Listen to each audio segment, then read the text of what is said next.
কয়েকদিন আগে চাপাইতে এক মাহফিলে গেছিলাম, যাওয়ার পরে আমি বলছি যে এশার নামাজ কারা পড়ে আসছে, প্যান্ডেল গোটা ভর্তি, এর চাইতে বড় প্যান্ডেল। একটা লোক দেখলাম না যে হাত নামানো, যে নামাজ পড়ে নাই। পুরা গ্রামের সবাই নামাজি। আল্লাহু আকবার। যেই সমাজে সকল ইমানদার নামাজি, ওই সমাজে কোনোদিন অশান্তি থাকতে পারে না, ওই সমাজে কোনোদিন অন্যায় হতে পারে না, ওই সমাজ কোনোদিন দুর্নীতির কবলে পড়তে পারে না, যেই সমাজে নামাজ প্রতিষ্ঠা থাকবে। কারণ সালাতের মধ্যেই মানুষের নৈতিক চরিত্রের অবক্ষয় সবকিছুকে পরিবর্তন করে সোনার মানুষে পরিণত করে দেয়, ঠিক কিনা বলেন? এই জন্য সালাত পরিপূর্ণভাবে আদায় করতে হবে। 2 নম্বরে যাকাত প্রদান করা লাগবে। আল্লাহ রাব্বুল আলামিন বলেন 2 নাম্বার হলো সিয়াম পালন করা লাগবে। সিয়াম পালন করার জন্য দেহের দরকার আছে না নাই? আল্লাহ রাব্বুল আলামিন বলেন, ইয়া আইয়ুহাল্লাযীনা আমানু কুতিবা আলাইকুমুস সিয়ামু কামা কুতিবা আলাল্লাযীনা মিন ক্বাবলিকুম লাআল্লাকুম তাত্তাকুন। আল্লাহু আকবার। এ বান্দা, আমি তোমাদের উপরে সিয়ামকে ফরজ করেছি, তোমাদের পূর্ববর্তীদের উপরেও ফরজ করেছিলাম, যাতে করে তোমরা তাকওয়া অর্জন করতে পারো। সিয়াম এমন একটা ইবাদত, যে ইবাদত সরাসরি আল্লাহর সঙ্গে সম্পর্ক। আল্লাহ রাসূল সাল্লাল্লাহু আলাইহি ওয়াসাল্লাম বলছেন, যুবকেরা বিবাহ করো, যদি বিবাহ করার সামর্থ্য না থাকে সিয়াম পালন করো। কারণ সিয়াম এমন একটা ইবাদত যে তার নফসকে অর্ধেক মেরে ফেলে। আল্লাহু আকবার।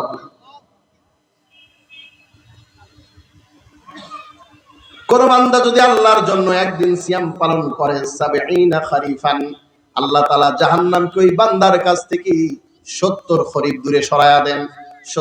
১ খরিফ মানে হলো ৭০ বছর, ৭০ খরিফ মানে হলো ৪,৯০০ বছর সমান দূরত্বে জাহান্নামকে সরায়া দেয়। আল্লাহু আকবার বলেন।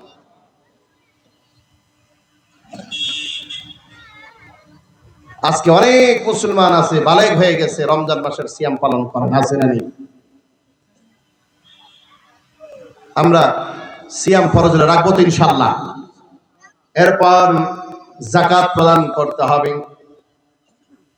আজকে যদি সমাজের কোটিপতি ব্যক্তিরা ঠিক মতন যাকাত, তাদের সম্পদের যাকাত আদায় করত, সমাজের মধ্যে কোনো গরিব থাকতো না, ঠিক কিনা বলেন?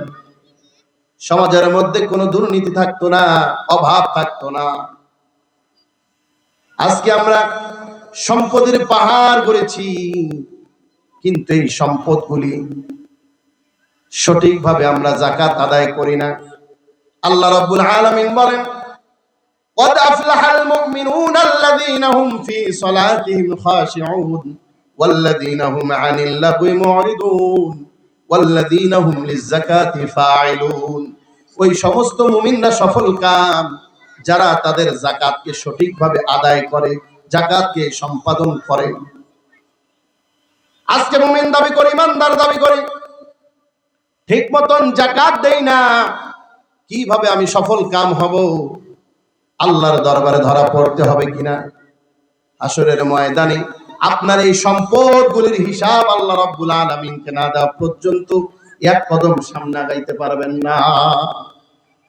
আজকে সম্পদ জমা করেছি, সুইস ব্যাংকে হাজার হাজার কোটি টাকা জমা করে রাখছি,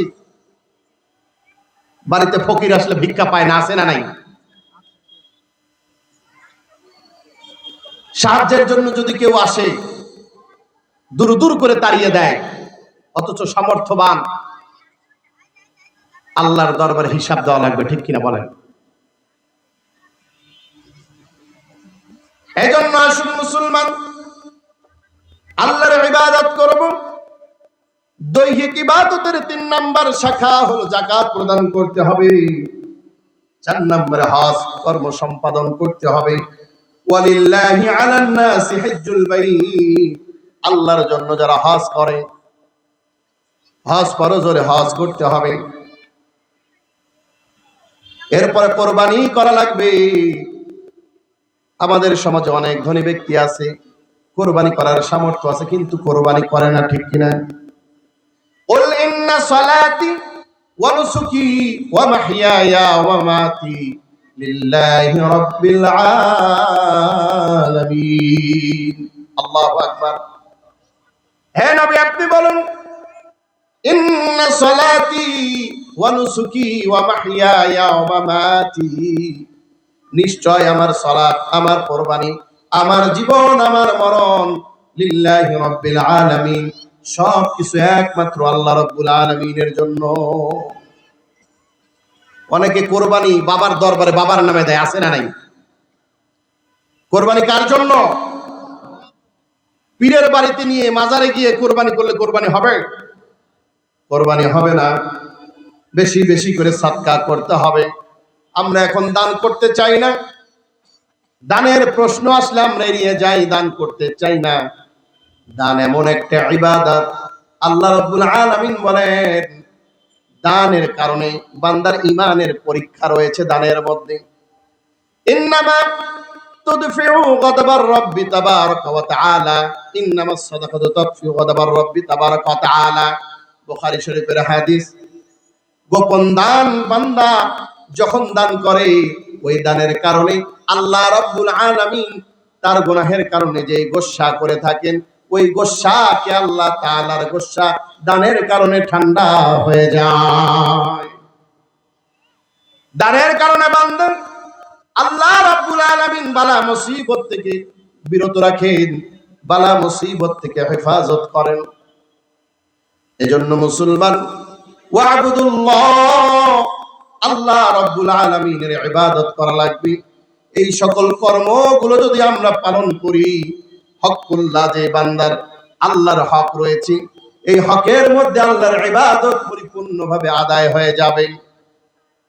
এরপর আল্লাহ রাব্বুল আলামিন বলেন, ওয়াবুদুল্লাহ ওয়া লা তুশরিকু বিহি শাইআ। এই যে আপনি আল্লাহর ইবাদতগুলো করলেন, এই ইবাদতের সঙ্গে সঙ্গে মালিক বলেন, ওয়ালা তুশরিকু বিহি শাইআ, আমার ইবাদতের সঙ্গে আর কাউকে শরীক করা যাবে না।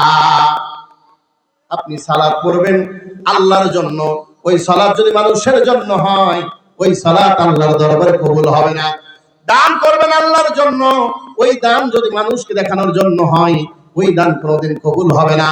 কোরবানি করবেন আল্লাহর জন্য, ওই কোরবানি যদি মানুষের জন্য হয়, ওই কোরবানি কোনোদিন আল্লাহর দরবারে কবুল হবে না। ঠিক কিনা? ওয়ালা তুশরিকু বিহি শাইআ, খবরদার রবের সঙ্গে কাউকে শরীক করা চলবে না। আপনি মসজিদে সিজদা করবেন, আবার মাজারে গিয়ে সিজদা করবেন, পীরের পায়ে সিজদা করবেন। আপনি আল্লাহর কাছে সাহায্য চাইবেন, আবার পীরের কাছে গিয়ে সাহায্য চাইবেন। আপনি বলবেন আল্লাহ আমার সন্তান নাই, পীরের কাছে গিয়ে বলবেন বাবা সন্তান দাও। কবরের কাছে গিয়ে বলবেন কবরের সন্তান দাও। সমাজে আছে না নেই? আপনি মসজিদেও সিজদা করবেন, আবার মন্দিরে গিয়েও সিজদা করবেন, হবে নাকি? সকল কিছু কল্যাণ এবং মঙ্গল ক্ষতি করার মালিক হলো একমাত্র আল্লাহ।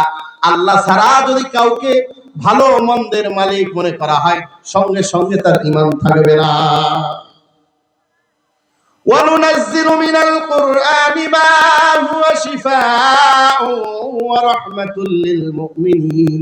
এই কোরআন হলো আল্লাহ রাব্বুল আলামিন বলেন সকল রোগের মহা ঔষধ হিসাবে আমি নাজিল করেছি। এখন আপনার রোগ হয়েছে, আপনি কোরআনের সাহায্য চাওয়া বাদ দিয়ে যদি কোনো পীর ফকিরের কাছে যান, কোনো তন্ত্র মন্ত্রের কাছে যান, কোন শিকল বাবা তালা বাবার কাছে যান, যে আমি বিপদে পড়ছি সাহায্য করেন। বর্তমানে মোবাইল খুললেই এখন শুধু অ্যাড আর অ্যাড। কামরূপ কামাখ্যা থেকে তান্ত্রিক বাবা এসেছেন, 10 মিনিটের মধ্যে মনের আশা পূরণ হয়ে যাবে, 3 মিনিটের মধ্যে লটারি জিতে যাবেন, 5 মিনিটের মধ্যে মনের মানুষকে সামনে হাজির করা হবে। আছে না? এখন মোবাইল খুললেই বাপরে বাপ, বলতেছি গ্যারান্টির সঙ্গে কাজ করা হয়। এটাকে বিশ্বাস করে যদি কেউ তাদের কাছে যায়, তার ঈমান থাকবে না। আমি এক তান্ত্রিককে বলছিলাম, এতই যদি লটারিতে জিতাই দিতে পারেন, আপনি নিজেই জিতেন না, আপনার বাড়ি কেন টিনের বাড়ি, মামলা জিতে যাবেন গ্যারান্টি। কত ধোঁকাবাজি আর দেখবো। এগুলোকে যারা বিশ্বাস করবে তাদের ঈমান থাকবে না। অনেকে দৌড়ায় গিয়ে বলে, বাবা একটু হাতটা দেখে আমার ভবিষ্যৎ বলে দেখেন। সঙ্গে সঙ্গে ঈমান থাকবে না। কেউ যদি কোনো ব্যক্তিকে দেখানোর জন্য কোনো ইবাদত করে গোপন শিরিক, আল্লাহর হাবিব বলেন, আমি আমার উম্মতের ব্যাপারে শিরিকের ব্যাপারে বড় আশঙ্কা করি। এমন ভাবে শিরিক ছড়ায় পড়বে, অন্ধকার রাত্রিতে একটা কালো পাথরের মধ্যে, কালো পাহাড়ের মধ্যে ছোট্ট একটা কালো পিঁপড়া হাঁটলে যেমন টের পাওয়া যায় না, সমাজের মধ্যে মানুষের মধ্যে শিরিক এমন ভাবে বিস্তার করবে, তারা টেরও পাবে না, কল্পনাও করবে না। আজকে চলতেছে না সমাজের মধ্যে শিরিক, এমন ভাবে ঢুকতেছে আজকে আমাদের মধ্যে শিরিক, আমরা মনে করতেছি কিসের শিরিক। পদে পদে আজকে আমাদের ঈমান হারা হয়ে যাচ্ছে, অথচ আমাদের কোনো খবর নাই।